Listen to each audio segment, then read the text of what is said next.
बहू ने बूढ़ी सास का ध्यान नहीं रखा। बहू, तुम भी थोड़ा कम और धीरे बोला करो। कहीं चिल्लाते हुए कभी कुछ हो गया तो वही लोग बोलेंगे 100 साल की सास भली चंगी बैठी है और बहू बेचारी चलती बनी।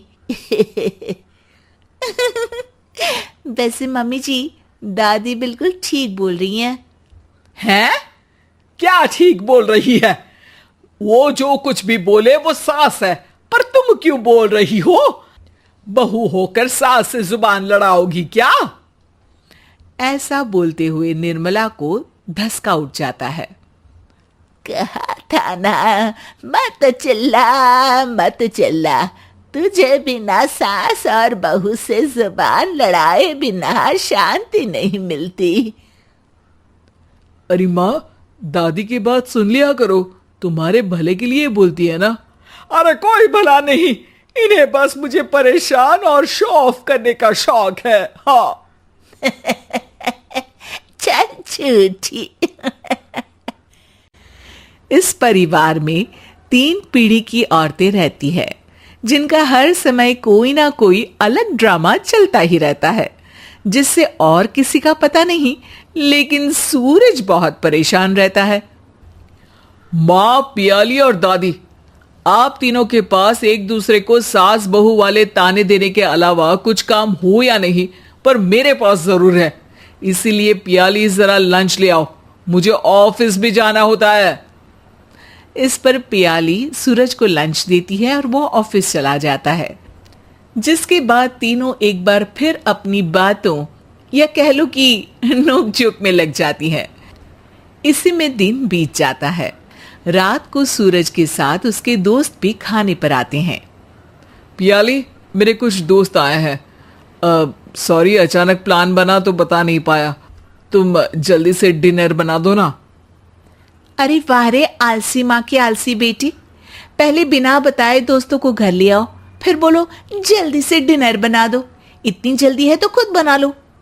अरे माता, सब बाद में दिखा देना, अभी खाना बना दो ना प्लीज।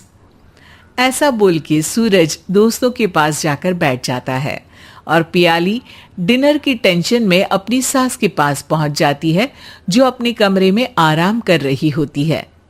मम्मी, सूरज अचानक दोस्तों को घर ले आए हैं, क्या करूं अब? कुछ ऐसा बताओ ना जो जल्दी बन जाए और सर्व करते हुए भी अच्छा लगे। अरे रेस्टोरेंट से मंगा ले, दोबारा परेशान मत करना, सोने दे मुझे। इतने में दादी सास भी वहां आ जाती हैं। वाह, आलसी का आइडिया भी उसी की तरह बेकार है। कोरोना में बाहर से खाना मंगाएंगे। बहू, तुम सो ही जाओ, वही काम अच्छे से कर सकती हो। चल पियाली, मैं बताती हूँ क्या करना है।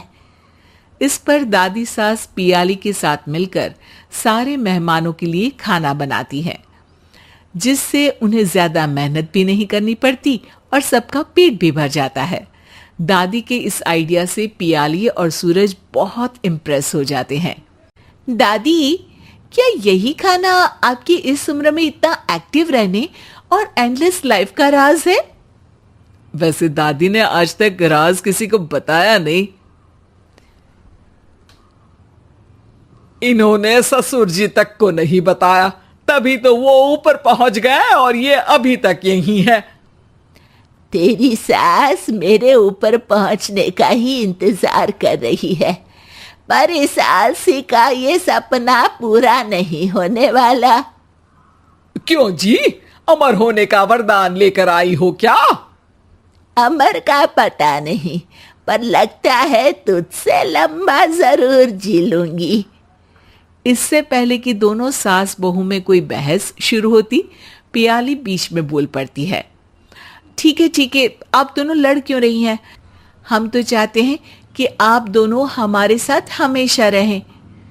पियाली की बातों पर दोनों शांत हो जाते हैं और उनकी लाइफ पहले जैसे चलने लगती है, जहां दादी सुबह जल्दी उठकर कुछ न कुछ काम करते हुए पूरा दिन बिताती है, तो वहीं निर्मला और पियाली लेट उठने से लेकर धीरे धीरे आलस में काम करना और जब मर्जी सो जाने से अपना दिन बिताती हैं।